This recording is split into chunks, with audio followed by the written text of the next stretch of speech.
E aí, pessoal, tudo bem? Essa é a nossa segunda aula de polifásicos e nela nós vamos tratar sobre circuito monofásico equivalente. Bom, mas o que é um circuito monofásico equivalente?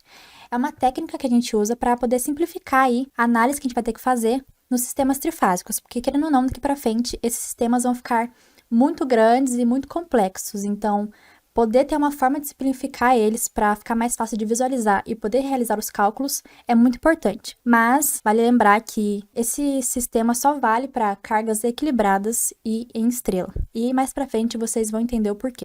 Bom, nós temos aqui então um circuito monofásico equivalente em uma carga estrela. A gente exemplificou aqui a fase A, mas tanto a fase B quanto a C ficarão da mesma maneira. Então, a gente tem aqui o nosso VAN, a nossa corrente A e a nossa impedância ZY. E como se trata de uma carga equilibrada, todos os valores das impedâncias vão ser iguais. Mas, poxa, Cat, você falou para mim que quando eu vou fazer o circuito monofásico equivalente, só pode ter cargas em estrela. Realmente, mas, putz, e se eu encontrar uma carga delta no meu sistema, como é que eu vou desenhar? Bom, a gente tem que fazer, então, a conversão delta-estrela, que é só a gente usar essa formulazinha aqui, que pega a impedância em delta e divide por 3. Mas o resto aqui, ó, de todo o circuito vai ficar a mesma coisa. Bom, essa foi a introduçãozinha sobre como fazer aí o circuito monofásico equivalente tanto em delta como em estrela. E agora a gente vai para o nosso exercício. Nesse exercício 1, aqui no enunciado, ele traz pra gente tudo o que ele quer que a gente determine, mas vamos dar aqui um enfoque na imagem desse exercício. Nós temos aqui impedâncias de linha, depois as impedâncias de linha, cargas em estrela e cargas em delta. Todas elas com os mesmos valores, porque nós estamos ainda trabalhando com cargas equilibradas.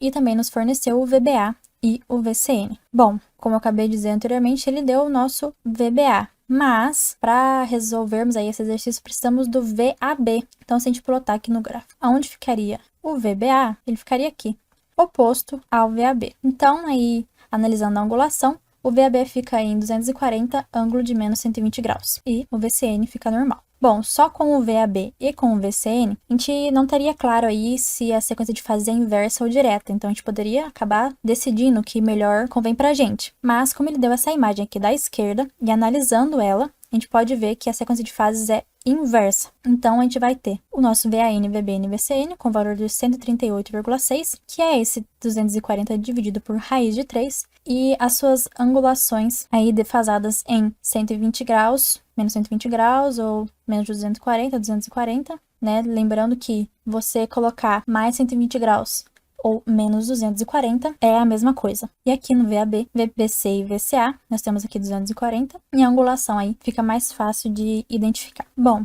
então vamos então ao monofásico equivalente na fase C. Mas se você fizesse tanto na fase A quanto na fase B, vocês vão encontrar aí os mesmos valores. Então, como fica? Temos aqui o VCN, o ZL, que é a impedância de linha, e aqui foi exemplificado a impedância já em paralelo de Z1 e Z2. Mas, se vocês preferirem, poderia ser representado também dessa maneira. Assim, as duas em paralelo. E aí, uma ficaria só o Z1 e a outra o Z delta, né? Mas simplificando, já temos aí uma carga já mostrando aí que Z1 e Z2 estão em paralelo. E aí, que a nossa carga Z1, ela já é em estrela, então a gente só passou ela aí para polar. E o Z2, ela está em delta. E como eu falei anteriormente, no monofásico equivalente, a gente não pode trabalhar com a impedância em delta. Então, o que a gente fez? Pegou o valorzinho do Z delta, dividiu por 3, e a gente obteve aí o nosso ZY', né? O nosso novo ZY. E aí a gente fez a associação em paralela, que é Z1 vezes Z2, dividido por Z1 mais Z2, e chegou nesse valorzinho aqui.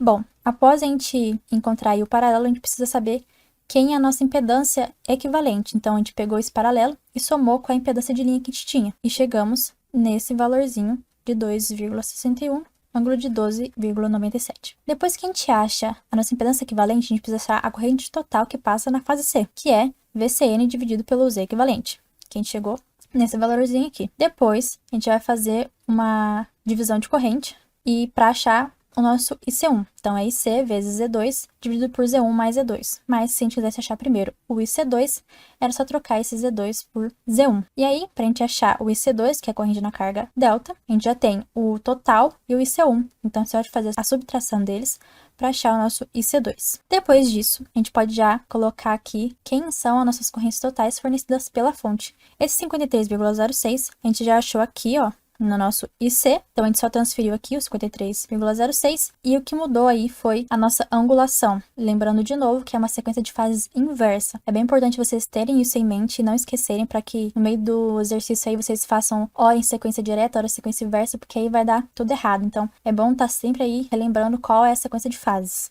certo? E quais são as correntes de linha de fase na carga. Como vocês sabem, a carga 1, ela está em estrela, e em estrela, corrente de fase e de linha tem o mesmo valor. Então, nós chegamos aqui, ó, no nosso IC1, no valor de 30,62. O que a gente fez foi trazer para cá. Então, IA1, IB1 e IC1 vão ser de 30,62. E o que diferencia aqui são os ângulos defasados em 120 graus. Já as correntes de linha e de fase na carga delta não são as mesmas. Então, nós temos aqui IA2, IB2 e IC2 com valor de 27,60, que nós já calculamos anteriormente aqui, né, no caso do IC2 com uma angulação de 162,72. E o que a gente fez foi aí alterar os ângulos de acordo com a sequência de fases inversa. E aí, para a gente achar o IAB2, IBC2 e IAC2, a gente vai utilizar aqui dessa fórmula, que diz que a corrente de fase é igual à corrente de linha dividido por raiz de 3. Então, esse 15,94 nada mais é do que o 27,60 dividido por raiz de 3. E a angulação é decrescida em 30 graus. Existe isso porque nós estamos trabalhando aí com uma sequência de fases inversa, mas se a sequência de fases fosse direta, aqui seria mais 30 graus. Então, esse menos 107,28 aqui nada mais é do que menos 77,28 menos 30 graus. Bom, agora vamos ver como é que as tensões de fase e linha nos terminais das cargas vão ficar. Então, para carga em estrela, a gente usa essa formulinha, que a tensão de fase é igual à tensão de linha, dividido por raiz de 3, e agora a angulação é acrescida de 30 graus.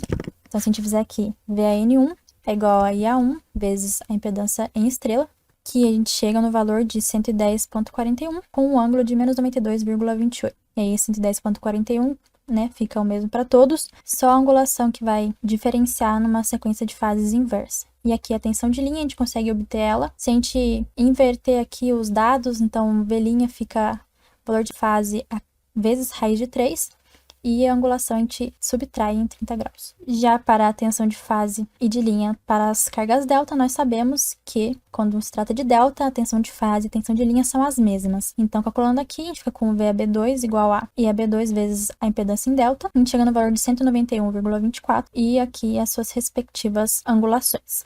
Bom, gente, essa foi a aula de hoje. Espero que vocês tenham gostado. Qualquer coisa aí, deixem dúvidas nos comentários ou mandem para a gente lá no Instagram do PET. Até a próxima aula.